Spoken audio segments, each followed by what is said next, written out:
Et voilà les amis, c'est reparti. On a une énième confirmation que nous sommes officiellement devenus le paillasson de la Commission européenne. Ils s'essuient tous les pieds sur nos tronches.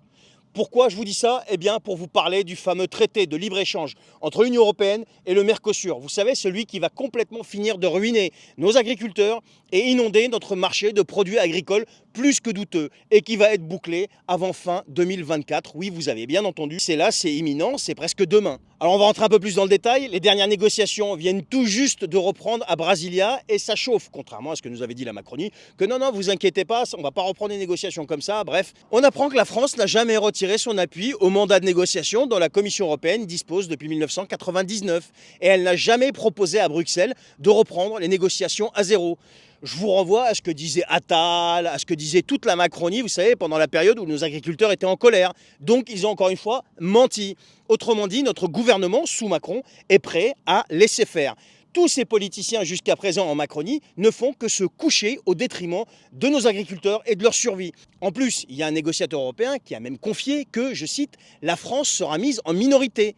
On se verra imposer cet accord monumental, le plus gros dans l'histoire des traités de libre-échange, et on assistera à une véritable capitulation silencieuse. Je dirais que c'est devenu une tradition en Macronie. On a l'habitude de se coucher, de capituler. Et attendez, c'est pas fini. On nous a expliqué que l'Union européenne va tordre le bras à la France pour signer cet accord désastreux avec le Mercosur. Et il y a une lettre qui a été adressée à Ursula von der Leyen, révélée par qui? Par le Financial Times, qui est un grand média, qui montre que pas moins de 11 dirigeants européens, écoutez bien, dont Olaf Scholz, l'Allemand, et d'autres poids lourds, veulent à tout prix éviter un nouveau report. Et attention, ils parlent de quoi? Je cite, de tordre le bras de Paris pour boucler ce traité au plus vite. Et leur plan est simple, tout sera finalisé en novembre, lors du sommet du G20 à Rio de Janeiro, si tout se passe comme prévu. Alors juste un petit rappel les amis, l'Union européenne a la compétence exclusive en matière de commerce. Donc on est complètement coincé. Tous les mensonges que la Macronie a racontés pour essayer de redorer un petit peu son blason, vous inquiétez pas, on gère, on va stopper ça, on va... Non. Ils n'ont aucune compétence. C'est exclusivement de la compétence de l'Union européenne. C'est ça l'Union européenne. Et là encore, on a pu compter sur notre chère Allemagne, vous savez, le couple franco-allemand, comment il s'appelle, Mitterrand et l'autre, là, comment il s'appelle, là, le grand, là, j'ai oublié son nom, il se tenait par la main, là. Non mais attendez, on vient de se faire poignarder dans le dos. Le couple franco-allemand, la blague. Donc la seule solution, c'est quoi? C'est sortir de cette Union européenne. Aujourd'hui, il en va de la survie de nos agriculteurs. Et non seulement ça, il en va de notre survie à nous, pour la qualité des produits. Ici, on impose à nos agriculteurs tout un tas de normes, etc. Ça leur coûte une fortune chaque année pour rester au top et rester aux normes et remettre leur matériel et leurs installations, etc. aux normes, que ce soit les agriculteurs, que ce soit les éleveurs. Mais là, les produits qui vont rentrer, qui vous dit qu'ils vont être sains? Qui vous dit que ça va être des produits qui collent parfaitement aux normes européennes?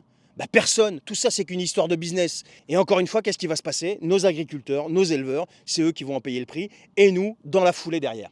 Donc voilà où est-ce qu'on en est les amis. Tout ça pendant que quoi? Pendant qu'on vous explique que le grand papy sauveur Michel Barnier a pris les rênes du gouvernement, et que ça va aller beaucoup mieux, rassurez-vous, vous inquiétez pas, tout va aller pour le mieux dans le meilleur des mondes. Eh bien non, c'est pas comme ça que ça se passe. Et encore, dans une autre vidéo, je vais vous parler de quoi? Je vais vous parler de ce qui va se passer avant le 20 septembre si la France ne fait rien, c'est-à-dire si elle ne met pas en place des grandes mesures d'hyper-austérité.